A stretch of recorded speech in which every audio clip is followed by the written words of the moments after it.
Friends, Pastor Kathy here from Stoughton United Methodist Church. As we face the last quarter of 2020, we are looking back on a year that's been pretty tough for us.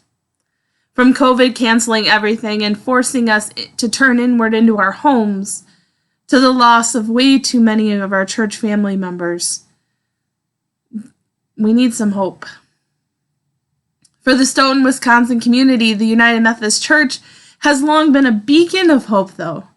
From being the birthplace of many of our social service agencies in town to the continued outreach of our food pantry and our growing relationships with others in the community, people turn to the Methodists to get things done. Why? Well, we are a beacon. We are a sign of hope, and we have been for sure this entire year. Today I'm wearing my Frankfurt sweatshirt as a reminder of the importance of beacons or lighthouses. Frankfurt's my hometown. It's on the shores of Lake Michigan, and it's close to two lighthouses, both providing safety and direction and hope that the shoreline and home is close by. Beacons also have some significance in our Methodist history. Today in England is a site called Hanham Mount, and it commemorates the persecution of the Baptist community in the 1600s and the open-air preaching of John Wesley and George Whitefield, which started there in 1730s. Hanham was one of the very first places they preached in the open air. And this site, of course, it's been landscaped, and a beacon was installed there first in 1951.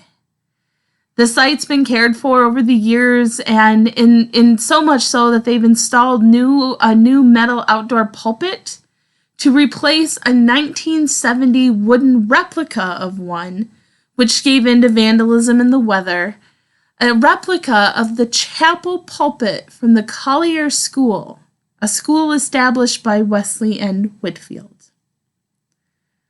Friends, beacons, I tell you this story about the Hanham Mount there because beacons need to be taken care of.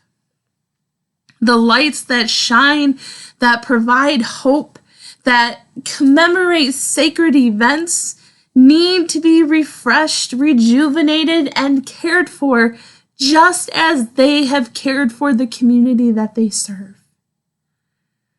Friends, today we are 1 week away from I Give Because, a candlelight fundraiser for the beacon that is Stoughton United Methodist Church. Our introduction letter said, we are a beacon on the corner of Lincoln and Wilson here in Stoughton. I recently sat down with our board chair, Judy Atkinson, as we talked about candles and light and the work and ministry of Stoughton UMC and this special giving opportunity.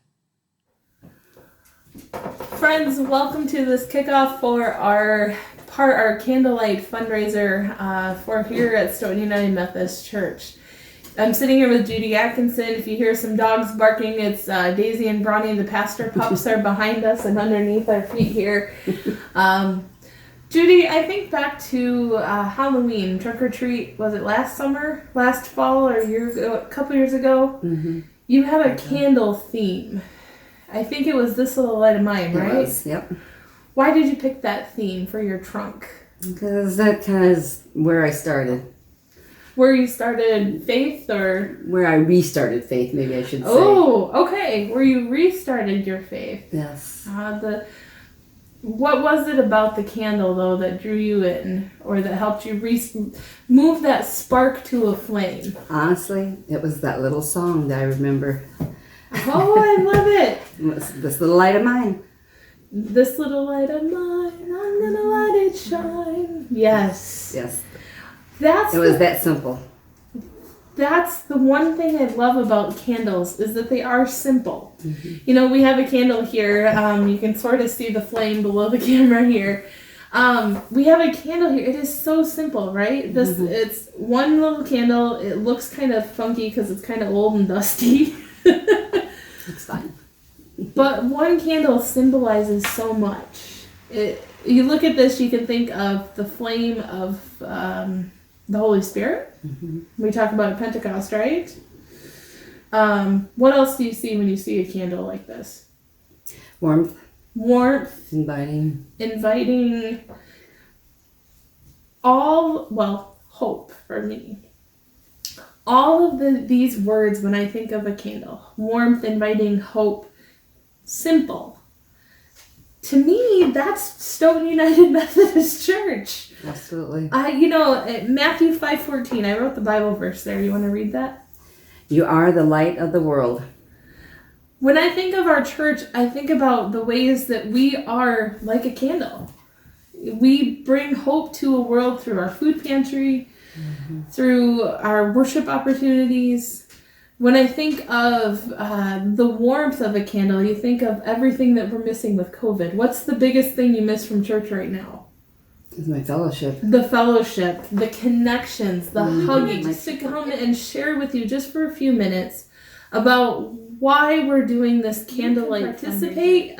Visit our website, stoughtonumc10.org/giving. There you will find a link to Vanco so you can give online, or you will find a direct link to the letter about this fundraiser. So hope you can join us. Thank you, Judy, for kicking off this fundraiser today. And we'll see you again soon. Blessings. Thank you, Judy Atkinson, for sharing with me recently about the power of candles, the power of a flame of spark in your life. And I hope you all know how important lighthouses are to me, just from where I grew up, and how they continue to be a beacon in my own life, a beacon of promises, of God's promises. And I am so excited about this upcoming giving opportunity here at Stoughton UMC to support the ministry and work of our church. We truly are a beacon in this Stoughton community, and I thank you for the care that you are going to provide through this fundraiser, the care that you are going to show for our church that provides so much hope for others. Thank you, and I hope you tune in starting next Sunday. Every evening we will have new candles lit, new stories to tell about why people give and why people have given to this fundraiser. Thank you, and we'll see you then.